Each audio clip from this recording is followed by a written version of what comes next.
Welcome back to my channel. ಯಾರು ಹೊಸದಾಗಿ ನನ್ನ ಒಂದು ಚಾನಲ್ ನೋಡ್ತಾ ಇದ್ದೀರಾ ದಯವಿಟ್ಟು ಸಬ್ಸ್ಕ್ರೈಬ್ ಮಾಡ್ಕೊಳ್ಳಿ, ಸಪೋರ್ಟ್ ಮಾಡಿ. ಇವರು ಮೇಡಮ್ ಬಂದಿರೋದು ಇವರು ಪಿಗ್ಮೆಂಟೇಷನ್ ಟ್ರೀಟ್ಮೆಂಟ್ಗೆ ಬಂದಿದ್ದಾರೆ. ತುಂಬ ಜಾಸ್ತಿ ಇದೆ. 10 ಇಯರಿಂದ ಇವರು ಪಾಪ ಸಫರ್ ಮಾಡಿದ್ದಾರೆ. ಬಿಫೋರ್ ಬೇಬಿಯಿಂದ ಹಿಡಿದು ಸೆಕೆಂಡ್ ಬೇಬಿ ಆದಮೇಲೂ ಅವ್ರು ಪಾಪ ಸಫರ್ ಮಾಡ್ತಾನೇ ಇದ್ದಾರೆ.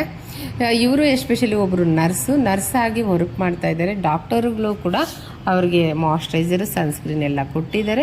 ಅವರು ಯೂಸ್ ಮಾಡಿದ್ದಾರೆ. ಬಟ್ ಅವ್ರಿಗೆ ಇನ್ನೊಂದು ಸ್ವಲ್ಪ ಚೆನ್ನಾಗಿ ಬೇಕು ನನ್ನ ಸ್ಕಿನ್ನು ಅಂತ ಹೇಳಿ ನಮ್ಮ ಒಂದು ಸ್ಕಿನ್ ಕೇರ್ನ ಸೆಲೆಕ್ಟ್ ಮಾಡ್ಕೊಂಡು ಬಂದಿದ್ದಾರೆ. ಹಾಗಾಗಿ ಅವ್ರಿಗೆ ನಾನು ಟ್ರೀಟ್ಮೆಂಟ್ ಮಾಡಿಕೊಡ್ತಾ ಇದ್ದೀನಿ.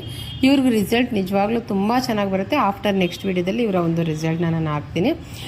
ಇದೇ ಥರ ತುಂಬ ಜನ ಹೈಪರ್ ಪಿಗ್ಮೆಂಟೇಷನಿಂದ ಸಫರ್ ಮಾಡ್ತಾನೇ ಇದ್ದೀರಾ. ಮಾಡಬೇಡಿ. ಅದಕ್ಕೆ ಆದಂಥ ಒಂದು ಟ್ರೀಟ್ಮೆಂಟ್ಗಳಿದೆ. ಯಾವುದೇ ರೀತಿಯಾದಂಥ ಒಂದು ಸೈಡ್ ಎಫೆಕ್ಟ್ ಅನ್ನೋದು ಇದರಲ್ಲಿ ಇರೋದಿಲ್ಲ. ನಿಮ್ಮ ಒಂದು ಫೇಸ್ ಅಪ್ಲಿಕೇಶನಲ್ಲೂ ಕೂಡ ಯಾವುದೇ ರೀತಿಯಾದಂಥ ಒಂದು ಬರ್ನಿಂಗ್ ಇರೋದಿಲ್ಲ. Safe treatment. ಎಲ್ಲರೂ ಬಂದು ತೊಗೊಳ್ಳಿ. ಲಾಂಗ್ ಟೈಮ್ ನಿಮ್ಮ ಒಂದು ಪ್ರಾಡಕ್ಟ್ ಯೂಸ್ ಮಾಡಬೇಕಾ ಅನ್ನೋದು ಕ್ವಶನ್ನು ನಿಮ್ಮಗಳದ್ದಾಗಿರುತ್ತೆ. ಖಂಡಿತವಾಗ್ಲಿಲ್ಲ. ಜಸ್ಟ್ 6 ಮಂತ್ ಯೂಸ್ ಮಾಡಬೇಕಷ್ಟೇ. ಆಮೇಲೆ ಯೂಸ್ ಮಾಡೋಗೆ ಇಲ್ಲ.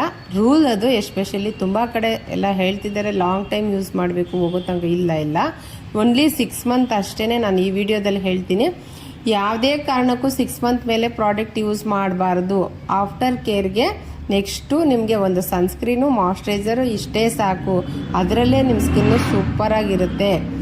ನಾನು ಬೇಕಾದರೆ ನಿಮ್ಗೆ